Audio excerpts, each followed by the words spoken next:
Tonight, Global Port Holdings unveils its renderings for the port rehabilitation projects in Castries and Soufrière. The Ministry of Equity facilitates a crime intervention program that will empower communities. And the Kings won their first home match at the Darren Sammy Cricket Grounds on Thursday night. This is the Hot 790 News with Daniela Edwin. Good evening. It is Friday, August 18th, 2023. I am Daniela Edwin. Welcome to the Hot 7 TV Nightly News.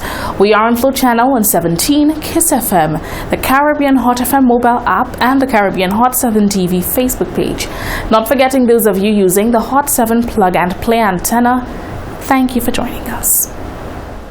After signing a multi-million-dollar concession agreement with the government of St. Lucia earlier in August for the redevelopment of the local ports, Global Port Holdings has unveiled the proposed project designs for the upgrading of Port Castries and the Soufrière Harbour. In a released statement, the company also affirmed that it is not in the business of owning cruise ports, only managing them. On August 2, 2023, Global Port Holdings signed a 30-year concession agreement with the government of St. Lucia to transform the island's cruise-related operations. Under this agreement, the government of St. Lucia will continue to retain ownership of the port and would rightfully own all new buildings and port infrastructure.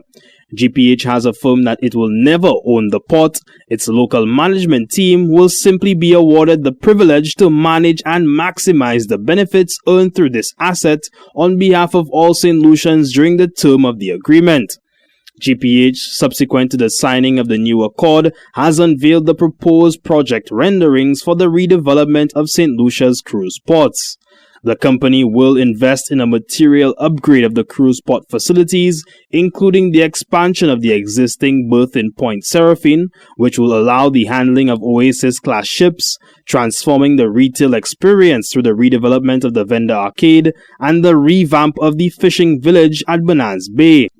The proposed project renderings also featured the transformation of Serenity Park to accommodate a brand new amphitheater. We certainly look forward with eager excitement to the immediate commencement of works and the implementation of the agreements.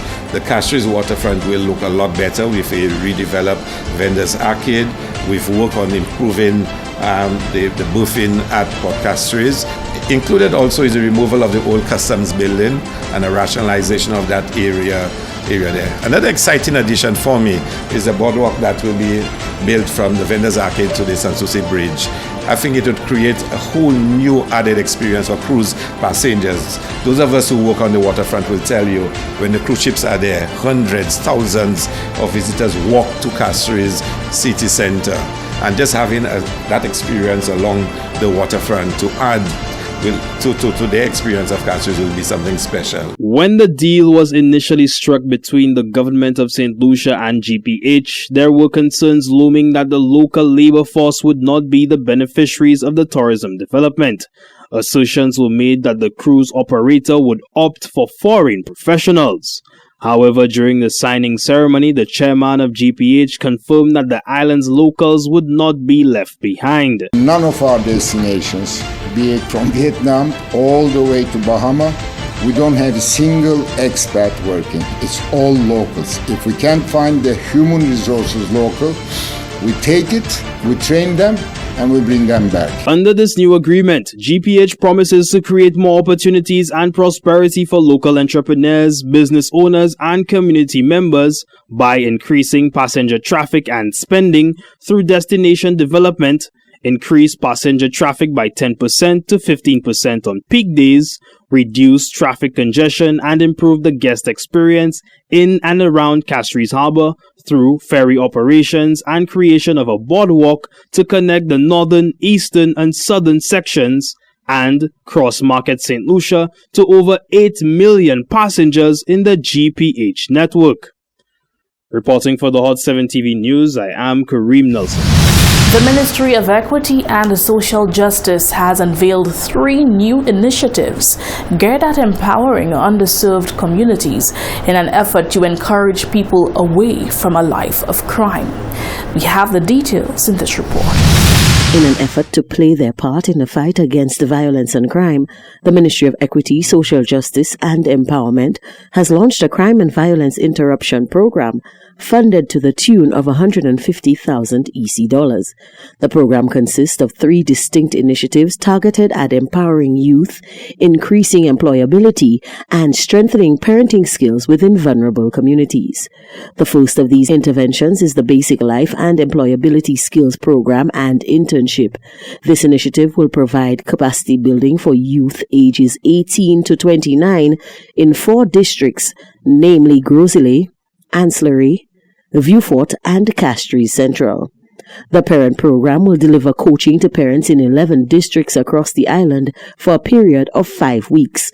The classes will cover a plethora of topics, including coping with stress and financial management. Finally, the youth mentorship will pair young persons with positive role models from their community under the supervision of the ministry.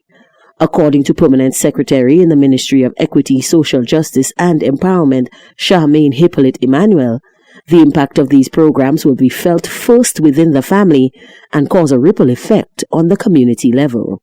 Today really marks a way of allowing the STOs and by extension the Ministry of Equity to really share on a public scale the things that we will be doing. And may I add too that they have been doing, but maybe many persons would not know. As Mr. Elver rightly pointed, crime and violence really impact persons in all ways. It impacts the family at the micro level, it impacts the individuals, it impacts communities at the macro level. And so we need to find ways to really intervene and to offer solace or even support in most or all of the instances. Kendall Elver, Director of Community Development, says this program is one of many which will be rolled out by the Ministry of Equity in the near future as it seeks to combat instances of crime and violence. The Ministry of Equity is very concerned about the state of crime and violence in St. Lucia, considering the adverse impact that crime and violence can have on all aspects of our development. We do note that we are losing a number of young individuals due to gun violence. We do note that a number of families are left to deal with immense pain, loss, and suffering. The psychosocial impact of crime is very dire. Clearly, as a society, we need to say no to crime and violence because it does not augur well for our economic and other aspects of our development. Reporting for the Hot 7 TV News, I am Eldridge Charles. The St. Lucia Kings have registered their first victory of the 2023 Caribbean Premier League season.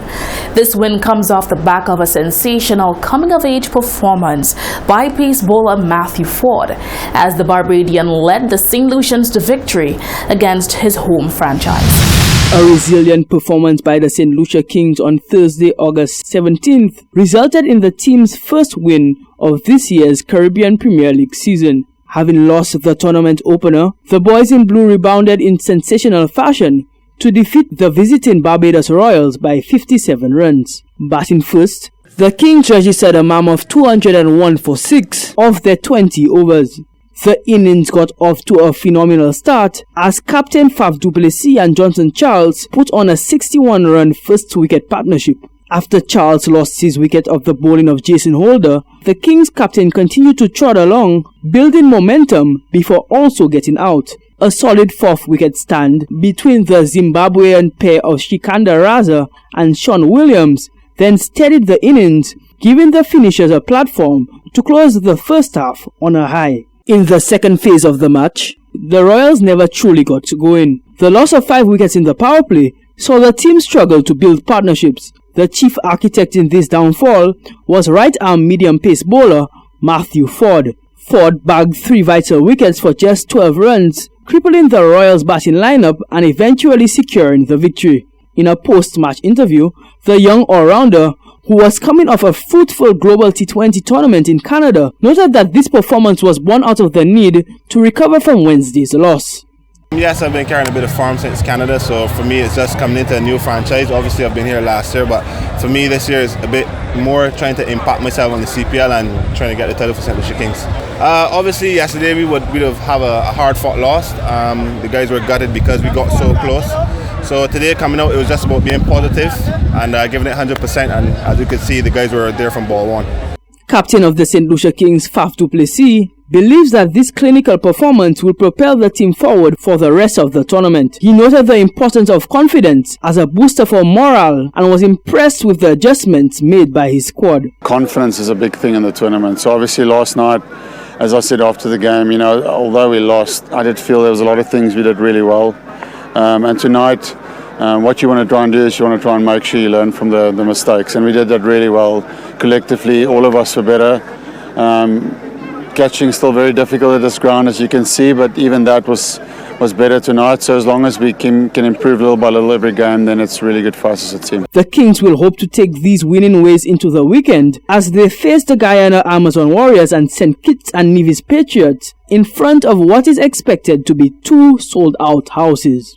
Reporting for the Hot 7 TV News, I am Quinn Segis. Still in the first segment of the broadcast, The POV. The POV provides you, our valued viewers and listeners, an opportunity to sound off on trending issues in the news, only from your point of view. With several topics in the news, we gave you an open mic to hear what you had to say. Here are your responses. I don't know why there's not more emphasis on getting people to stop abusing alcohol. I mean, we glorify alcohol abuse during Carnival, right? And it's a legal drug as far as I'm concerned. It does much more harm than almost any other narcotic or any other substance that people consume. Somebody doesn't smoke a joint and then go home and beat their wife. Somebody doesn't stuff off on a bar and spend all of their money buying marijuana. They will do that with alcohol. So I think that needs to be looked at, and I think in a more honest way. I see issues when it comes to, for example, drivers, for example. I mean, hey, a driver will pull up, they will not look in the mirror, they will not look in any of the provision that is available, whether it's the horn, and there is no acknowledgement, there is no respect. Drivers believe that if you speak your mind on a bus that they are not even the owner of, but they are simply working, then they feel they can say, hey, I'll put you down, you get off my bus, situations like that. I'd like to say big thumbs up to the staff of DG Gov or Gov DG. I was there yesterday and I was totally impressed with the excellence in customer service. Persons who came in were greeted with respect. Any staff who came and saw someone waiting actually asked, can I help you? And the same persons like myself got asked that several times. And there was one situation where a lady had to turn her back and go, and I was like, she have to go all back canaries? And her staff came back, had a chat with her, and they proceeded with her procedure, with her request for the day. So I was really, really impressed by that, because we always go in and we always bash places. We always get, because I'm here on vacation, I did get a lot of horrible customer service. But coming from a government place where we always know we have that stigma, I was quite impressed with the service. So kudos to all the staff of Gov, DG Gov.